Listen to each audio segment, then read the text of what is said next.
Hello, and welcome to the first session of Week 6.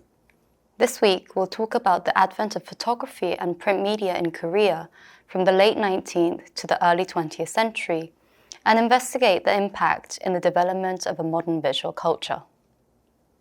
The first session will provide an overview of the introduction of photography to Korea at the end of the 19th century.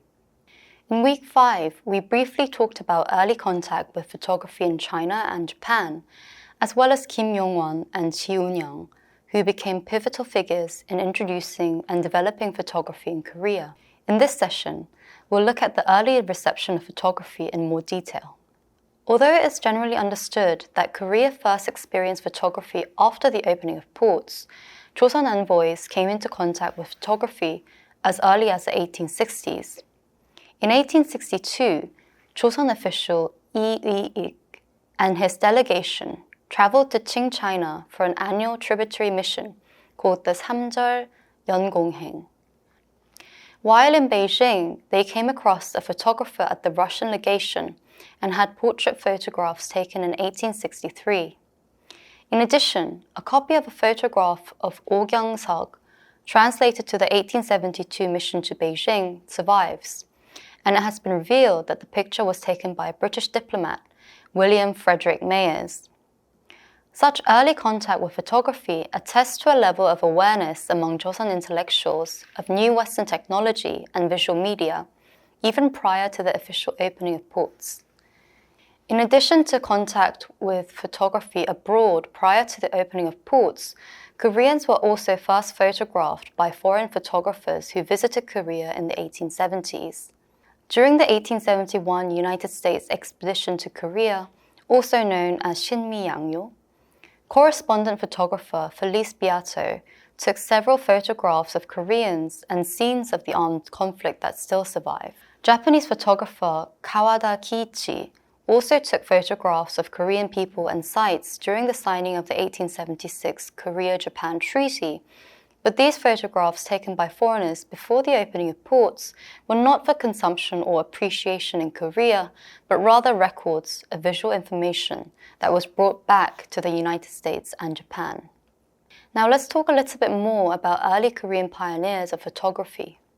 First, Kim Yong-won, a professional painter of the Royal Bureau of Painting that we mentioned last week, was part of the Joseon missions to Japan in the 1870s and 1880s, where he encountered photography and acquired relevant equipment.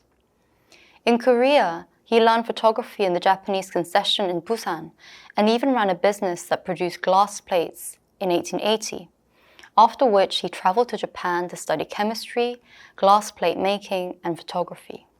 After returning to Korea, Kim Yong-won established a photography studio in Cheodong, Seoul, in the summer of 1883. Although the studio was operated by hiring a Japanese photographer named Honda Shunnosuke, it is considered the first photography studio in Korea. In the same year, Hwang Chul, a Yangban-born painter and first-generation Korean photographer, also opened a photography studio. Unlike Kim Yong-won and Ji Eun-young, who trained in Japan, Hwang Chul obtained knowledge on photography from China. He was not dispatched by the state, but traveled to China in 1882 to acquire new mining machinery for his family business. In Shanghai, he learned photography from a Chinese photographer and purchased a German camera, returning to Korea via Japan. In 1883, he also set up a photography studio in Daean-dong, Seoul. Enraged mobs that targeted reformist factions burned down his photography studio after the Kapsin coup of 1884 as a public associated photography with pro-reformist ideals. Undeterred, in 1885, he purchased new photographic equipment in Shanghai, inspected major photography studios in Japan, and returned to Korea in 1886 to open another photography studio. Hwang Chul seems to have been a passionate advocate of photography.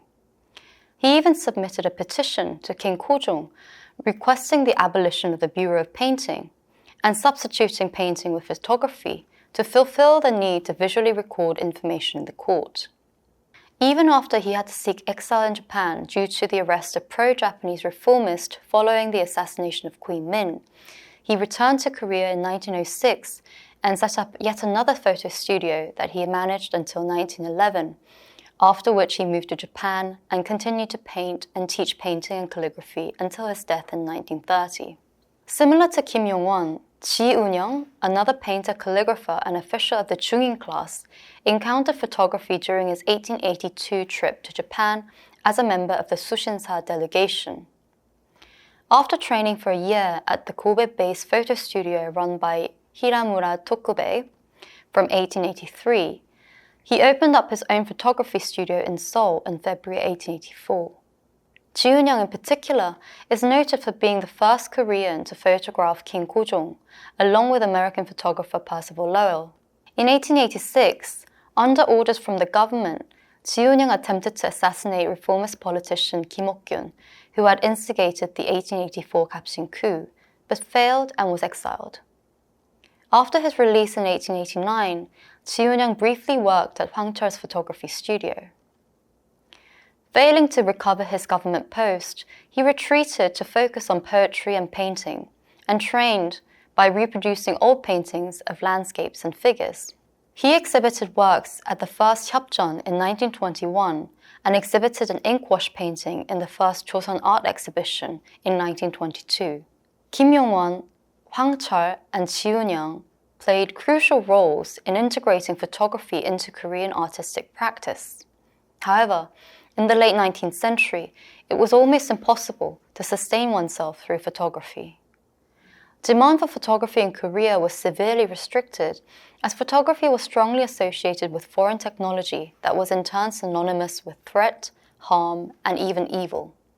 As witnessed in the burning of Hwang Cheol's studio, public animosity reached its height around the failed 1884 Kapsin coup, and progressive reformists continued to be scrutinized for several years leading up to the 1890s. Photography was vilified among the Korean public. Superstitious rumors circulated throughout the 1880s that sitting for photographs would steal people's souls, or that the chemicals used to print photographs were made from children's corpses, which continued to deter public demand for photography. From the 20th century, photography became much more popularized. On March 16, 1884, King Gojong became the first Korean monarch to be photographed by both Percival Lowell and Ji Eun-young.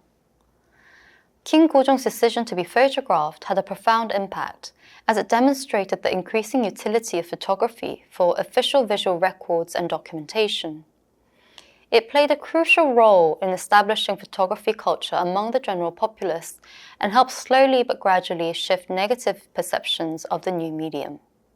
Moreover, as Japanese residents increased in number in the first decade of the 20th century, several commercial Japanese photo studios were set up in port cities and metropoles like Seoul, Busan, Incheon, and Wonsan. For instance, Murakami Tenshin was a correspondent photographer during the First Sino-Japanese War and set up a photography studio named Saengyeongkwan in 1894. He continued to be active in Korea and took photos of Gojong and Sunjong in Western uniform that were commodified, widely reproduced, and even sold as photographic postcards. Japanese photographers based in Korea were the key players in popularizing photography and providing chemicals and glass plates required for other photography studios.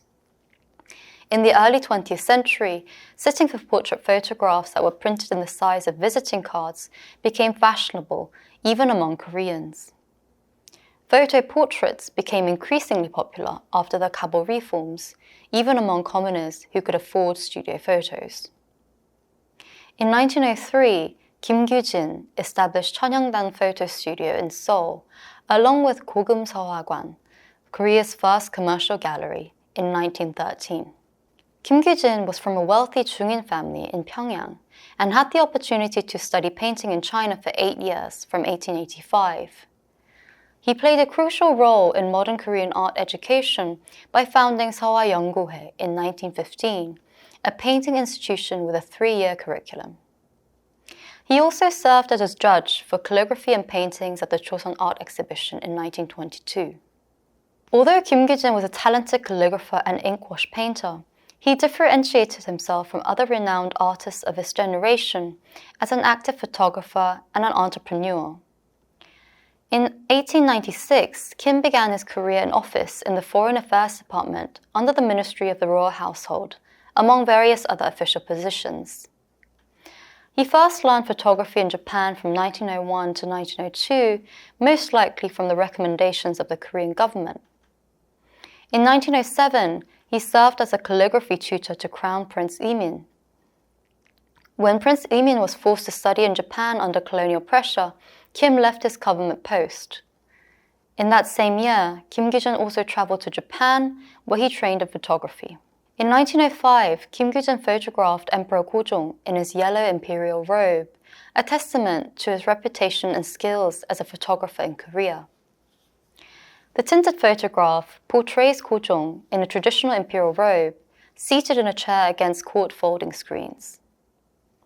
The portrait was created as an official gift for the daughter of President Theodore Roosevelt, Alice Lee Roosevelt Longworth, who visited Korea with the Taft Mission delegation. The tour eventually resulted in the Taft-Katsura Secret Agreement, which secured Japan's control over Korea and the US occupation of the Philippines. Unaware of this agreement, Gojong made strenuous efforts to make a positive impression on the daughter of the American president. After returning from Japan once more in 1907, Kim Gyujin opened up his own photo studio, 천연당 사진관. He actively promoted and marketed his establishment and advertised in the Daehanmail Shinbo that his studio has a dedicated female photographer for women who want to take photographs, catering to the needs of local Korean customers who still maintain the traditional separation between the sexes. Although early photographers like Kim Yong-won, Hwang Chul, and Ji Yoon-young also opened up photo studios in Seoul, Kim Gyujin was the first to cater to the general public and to commercialize photography in Korea. Western photographers were also active in Korea at the turn of the 20th century. Compared to Japanese photographers, who often established commercial photography studios to take portraits, Westerners documented Korea's customs, daily life, and landscapes. This reflects the growing global interest in the Far East during the late 19th century and can be viewed as part of a broader trend of photographic exploration that was prevalent throughout the era. As a result, many Western photographers, compared to Japanese photographers, were amateurs rather than professionals. An important photograph taken by an amateur photographer by the name of L.B. Graham was that of Gojong during his flight to the Russian legation in 1896. The photo was the first image of the Korean king to be publicly circulated in Korea. Although the publication's target audience was mainly foreigners resident in Korea, with the advent of mass print media, King and Emperor Gojong's photographs came to be increasingly publicized and reproduced. But let's talk more about this in the following sessions. In this session, we looked at how photography was introduced to Korea and how it became gradually popularized and commercialized. In the next session, let's have a look at the simultaneous development of mass print media in early modern Korea.